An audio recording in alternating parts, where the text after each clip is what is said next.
Bonjour à tous, je suis heureux de vous retrouver aujourd'hui dans cette journée spéciale de la prière pour l'Église. Puis j'aimerais vous encourager avec quelques versets, mais aussi surtout basé sur l'expérience que j'ai vécue durant ces dernières semaines. Le mercredi avant le fameux jeudi du 12 mars, j'étais à mon bureau, puis je reçois des courriels de l'Association des camps concernant les mesures à prendre dans le cas de la COVID-19. Et déjà, je suis interpellé, je suis surpris même de voir l'ampleur des mesures, puis des choses qu'on va devoir faire pour accueillir des groupes, tout ça. Et évidemment, ça déboule rapidement le jeudi avec les conférences de presse, puis bon, l'arrêt du Québec. Euh, Tout de suite, je me mets en mode gestion, puis je suis en mode gestion, pas juste pour le camp, mais pour l'Église de Chicoutimi, les églises du Québec dont je suis le secrétaire général, les célébrants dont je m'occupe, donc ceux qui s'occupent des mariages, il y avait plein d'impact. Donc, le vendredi matin à 5 heures, 5 heures du matin, je suis dans mon bureau. J'ai écrit des courriels à Marc-André pour justement la réunion du dimanche là, qui va être changée complètement. Euh, les églises au Québec, je les avertis, je fais des liens avec ce que j'ai comme information. Donc, puis en plus, toute cette fin de semaine-là qui s'en venait, le samedi, j'avais des grosses réunions à Québec pour le camp. Et le dimanche matin, je débutais la tournée du camp, donc du camp aussi. Donc, j'ai dû changer complètement toute ma fin de semaine, mon horaire. J'ai été toute la journée pris dans les communications. Et je ne vous cacherai pas que le stress a monté beaucoup. Le mardi suivant, on avait une réunion provinciale avec les responsables d'église et les ouvriers. Et il y a une méditation qui a été apportée sur le psaume 46. On l'a lu souvent, ce psaume-là, dans les premiers temps de la pandémie. Mais le verset 11 pardon, m'a interpellé beaucoup. Arrêtez et sachez que je suis Dieu. Oui, c'est pour les nations, mais je me suis approprié ce verset. Autrement dit, je me suis posé la question, qu'est-ce que Dieu veut que j'apprenne sur lui durant ce temps d'arrêt? Arrêtez et sachez que je suis Dieu. Je n'avais pas arrêté beaucoup, évidemment, puis ça m'a pris du temps avant de m'arrêter, mais l'appel était là et j'ai réfléchi beaucoup à ce verset-là. Puis durant tout ce temps-là, je pédalais dans mes affaires, j'étais très occupé. Ça a duré plusieurs semaines, on le sait tous. Là. Puis il y a un moment, quand même quelques temps, je priais un matin, donc je fais le lien un petit peu avec la journée d'aujourd'hui en vous disant que l'importance de la prière, c'était pour moi, là, au-delà du fait que je priais, mais aussi du fait que j'ai prié avec d'autres et du soutien qu'ils m'ont apporté dans la prière. Encore mercredi dernier, dans la prière avec les autres, j'ai senti des mots qui m'ont beaucoup fait bien. Donc, le matin, je prie avec un de mes amis et dans sa prière, il souligne Philippiens 4:7. Il dit l'esprit de paix qui surpasse notre intelligence gardera nos cœurs et nos pensées. Alors, c'est un verset qu'on connaît, qui a été abordé d'ailleurs par Jean-Marc dernièrement, mais cet esprit de paix, je ne l'avais pas. Parce que j'étais en mode, moi, intelligence. La paix de Dieu gardera vos cœurs et vos pensées. Bien, la paix de Dieu était confrontée à mon esprit, à moi, qui tournait à 100 000 à l'heure, puis qui faisait des plans pour sortir le camp de la situation dans laquelle on était, trouver des solutions pour l'Église, trouver des solutions pour les célébrants. Donc, j'étais toujours en mode solution, puis plan, puis gestion, mais je n'étais pas dans la paix de Dieu.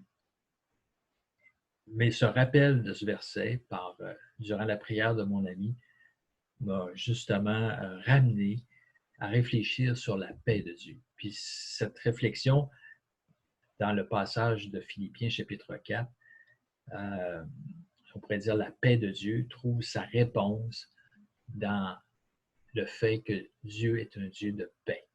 Au verset 9, il nous rappelle qu'il est un Dieu de paix. Alors oui, on peut avoir la paix de Dieu, premièrement, parce que Dieu lui-même est un Dieu de paix. Durant tout ce temps-là, durant ces semaines-là, j'ai fait beaucoup de bicyclettes sur place. C'est-à-dire que je pédalais fort, fort, fort. Hein, j'ai beaucoup d'amis qui ont ça, là, des écrans d'ordinateur ou des télévisions devant eux, puis ils pédalent dans leur sous-sol avec des systèmes, des logiciels, puis ils font des trajets. dans les Alpes, peu importe, partout dans le monde. Mais quand ils débarquent de leur bicyclette, ils sont toujours dans le sous-sol, ils sont toujours dans le cage. Puis j'avais l'impression d'être un peu comme ça, là, de faire de la bicyclette sur place, puis de me réveiller, puis de dire, ah, je suis toujours à la même place, toujours au même point. Puis ça, c'est quelque chose qui était pas unique à moi. J'étais en discussion avec beaucoup de directeurs de camps au Québec, là, par les moyens électroniques qu'on connaît. Et puis, beaucoup sont frustrés de la situation parce qu'ils ne voient pas, ils ont de la misère à prendre des décisions parce qu'il leur manque des paramètres, il leur manque une base justement pour prendre leurs décisions. Puis ça nous montre la petitesse de nos esprits, en tout cas du mien, certainement. La paix de Dieu, ce n'est pas le résultat d'une équation mathématique. Ce n'est pas du 1 plus 1 égale 2.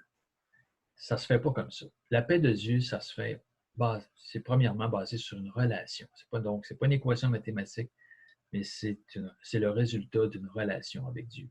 Et cette relation-là, honnêtement, elle a des hauts et des bas. Elle n'est pas toujours égale. Et on le vit là, moi, je l'ai vécu beaucoup dans les dernières semaines.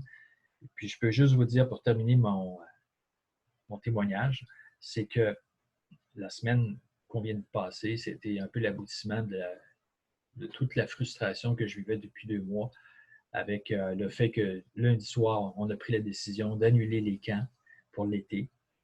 Et mardi, c'était annoncé, mercredi. Mardi, c'était annoncé au directeur, mercredi au public. Puis, j'étais triste. Honnêtement, je ne filais pas. Je n'étais pas de bonne humeur. J'ai fait des choses qui étaient déplorables avec des gens que j'aime. Mais justement, parce que c'est pas égal. C'est pas une équation. C'est pas le résultat d'une équation mathématique, la paix de Dieu. C'est une recherche basée sur une relation avec ton Dieu, puis avec qui il est. Puis, je reviens au verset, je fais la boucle avec le verset Psaume 46, verset 11. Arrêtez et sachez que je suis Dieu. Ben c'est ça. C'est s'arrêter, puis voir qui est ton Dieu dans cette situation-là. Personnellement, c'était de me réapproprier le fait qu'il était un Dieu de paix. Un Dieu qui cherchait à nous apporter sa paix. Et je l'ai vécu au travers justement des prières de ceux qui m'entourent. Je l'ai vécu aussi au travers des commentaires, des mots de témoignage, des gens qui m'ont parlé sérieusement aussi, surtout cette semaine, que ce soit ma fille, que ce soit ma femme, qui m'ont beaucoup encouragé à regarder justement à qui est ton Dieu. Le Dieu qui était là il y a 20 ans lorsque tu as pris des décisions particulières pour lui, c'est le même Dieu aujourd'hui. C'est le Dieu qui va te montrer le chemin que tu as à prendre quand ça va être le temps de le prendre. De ne pas penser que... Parce que là, vous savez qu'on prend ça en 2021 dans les camps. Donc, tout est arrêté pour l'instant. Et donc, on est là puis on attend. On ne sait pas quoi attendre. Mais. Donc, Dieu va s'occuper du lendemain. Mais encore là, je répète, c'est pas égal. C'est pas une équation mathématique. Il faut vivre ça, puis le vivre avec notre Dieu.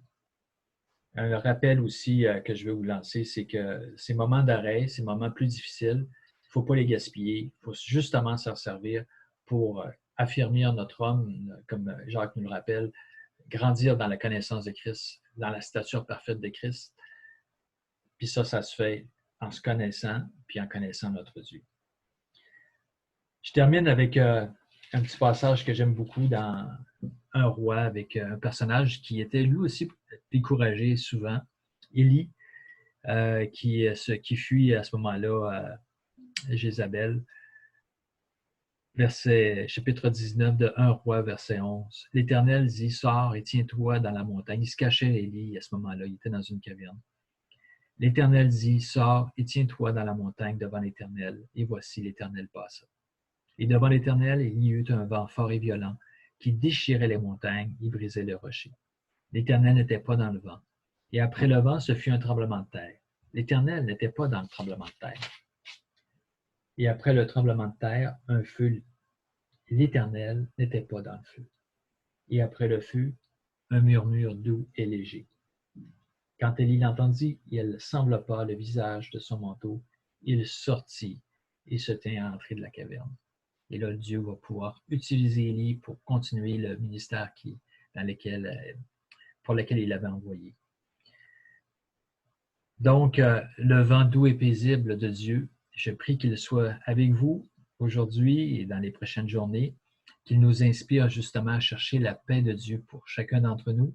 Puis au-delà de ça, aussi chercher pour chacun d'entre nous ce que Dieu veut nous montrer personnellement sur lui, premièrement, puis sur nous-mêmes durant ce temps d'arrêt. Donc, servons-nous de cette journée de prière pour chercher notre Dieu. Amen.